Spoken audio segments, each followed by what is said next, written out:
Hello, everybody. This is Mike of Friends in High Places podcast. Today we have a special guest, Justin. Justin, we met here at Douglas Hospital. How are you today? I'm doing good, Mike. How are you? I'm doing okay. Thank you for asking. And do you want to introduce yourself a little bit? Yeah, sure. So my name is Justin. I went to Concordia. I studied human relations and psychology. I also did a lot of martial arts in my time. I played a lot of sports with team sports. Um, I have a girlfriend that I want to marry soon. Apart from that, I'm just a normal average dude. Yeah, you seem pretty normal. So why are you here at Douglas? Well, my sister was diagnosed with bipolar disorder back in 2023 during COVID. So basically, what happened was she had a psychosis dream, which was caused mania and all that. And then my parents took care of it, by bringing her to a specialist. But she actually came to the Douglas herself for a couple of days in emergency. After that, she was on medication, and now she's been on the medication ever since. Me, on the other hand, I've had a bit of a rocky start and bumpy ride because they're convinced that I'm bipolar. I don't know myself if I'm actually bipolar or not. I just think I have ADD, ADHD, OCD, PTSD, lots of different things, and I'm just a normal guy, really. Yeah, you seem very grounded Yeah, and balanced. yeah. Is it the meds? What meds are they giving you here? Well, I'm on lithium, which is a salt, so I have to be careful. I have to drink lots of water, and I'm also on Abilify for being bipolar. So they're convinced I am. Go.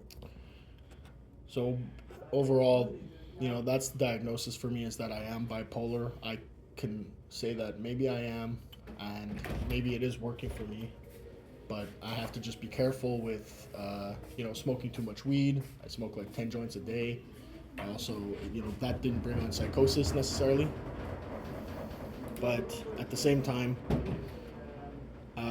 there's things that happened before I became manic, that influenced my whole journey here, such as my sister's wedding. It was actually on October 4th, so she didn't want me at the wedding because she thought I was being manic because I was just talking a lot about Pokemon, because I was playing Pokemon, and her boyfriend, his name is Matt. Matt wanted to basically buy these emulators together, format our SD cards, and play Pokemon together in a way. Like, we could trade Pokemon, we could battle each other eventually. So we were getting really hyped up about Pokemon randomly. I don't know why. It's just a fun game, right? And that's all it is. It's just a game.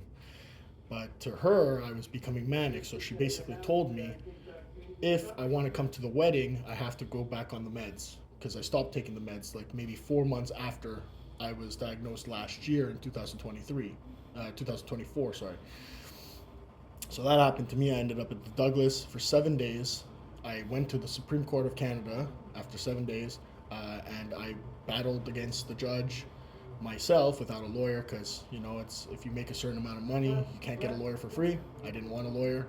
I did it myself. Got out. Went on the meds. I was gonna say drugs, because I feel like they were just causing me a lot of side effects. So I decided it's for my best, my health, that I stopped them, and I felt like my mania was over. So that's basically why. And do you think that affected you in the past, before 2024? Or did you think you had any side effects of mania, It's a good being manic? question. It's a very good question. I mean, I think that the mania and all that was part of last year's experience that I had as well with a drug dealer, and I was basically threatening this drug dealer to leave my friend alone. So I had to literally get this guy out of my friend's life because he was extorting him for money, extorting him for all sorts of things. He stole his car, he stole his phone, he stole his wallet, he stole everything from the guy. He stole his fridge, which wasn't even his, it belonged to the landlord. The guy's apartment looked like a crack den, and he is a crackhead. Now he's homeless. He came back into my life this year, and so that's my dark tale, I guess, of what I've done in my life. And Just a piece of it. And I'm 33 years old, and I've done a lot of things like that. and having to kind of set people on the right path, and the straight and narrow. You know, like it's put my life in danger a few times, but at the end of the Put day, things I'm in still a alive. different. I'm still alive. It puts things in perspective. It does, and it's like, you know, if you can change a situation by being a man and telling someone to fuck off kindly or not kindly, it makes a rippling effect, and then maybe those kids who the kids, I call them kids because they act like kids, but they were like, you know, 23, 24. I'm not. I'm a man. They're kids to me. I told them to fuck off and leave him alone, and then they listened. And now one of them is in prison. And it could be related to what I did last year, but it could also just be related to this bullshit that they've been doing. And they've been frauding old people. They've been doing all sorts of terrible things. And I'm not afraid of them. Karma bites you in the ass when it eventually comes around. So yeah, it does. And karma is served on like a, you know, for me it's like on a plate of steel.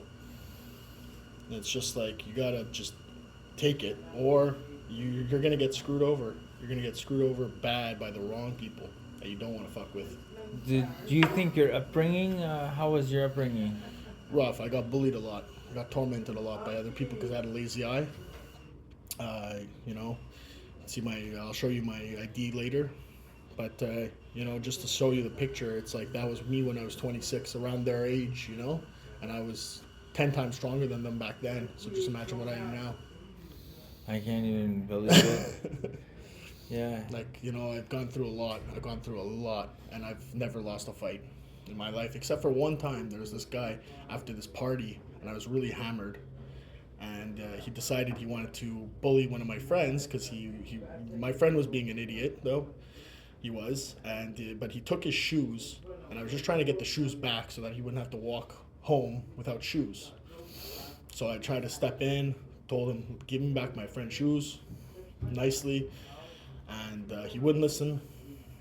Eventually, I kept pushing, and the guy decided he wanted to knee me in the face 10 times. You know, 10, 15 times, and I was blackout drunk. I didn't remember a thing, and apparently all I was doing was laughing the whole time. And he broke my glasses, destroyed them, and that was it. It's quite an interesting tale that you stood up for your friend and while you were drunk, and it's the only battle that you lost. Sometimes we have to own our defeats. Yeah, and our shadow. And it only makes us stronger in the end. Absolutely. You know, we all have battles that we fight among ourselves too. Like, you know, what you were saying earlier. That's an uphill battle for me. It's an uphill battle for us, you know. So we talked about the past and the present. What about the future? What do you have in store for the future for us? Well, I definitely wanted to, while I've been here at the Douglas, there's not a lot of things to do other than just talk to people and watch some TV here and there. So I've been watching a lot of cops or like criminal shows, and I've been deciding that I wanted to become a cop, maybe canine unit. I love dogs. I'm a people person too, so I feel like me being a canine cop would be very beneficial to, you know, the people around me, my community. I can give back in a nice way. Serve and protect. You know, I'm an Anglophone, but I know I can get better at French. I've been practicing French here every day. So I really want to do that. I also want to do like a few other things. Like I want to get my security guard training so I can go to events for free and get paid for it. And then I also want to think about maybe military eventually, but that's something that's maybe very down the road, and that's only if my girlfriend lets me. And you said earlier you wanted to marry your girlfriend? Yeah, absolutely. She's the love of your life? She's a nurse. She's perfect for me. Do you think by marrying her it's gonna affect your condition? Is she supportive with you? She's supportive. She's very supportive. She understands everything that's going on. She's the one that's going to be like taking care of everything. Like if I have any problems, if I have any side effects, she's going to be the first line of defense for me.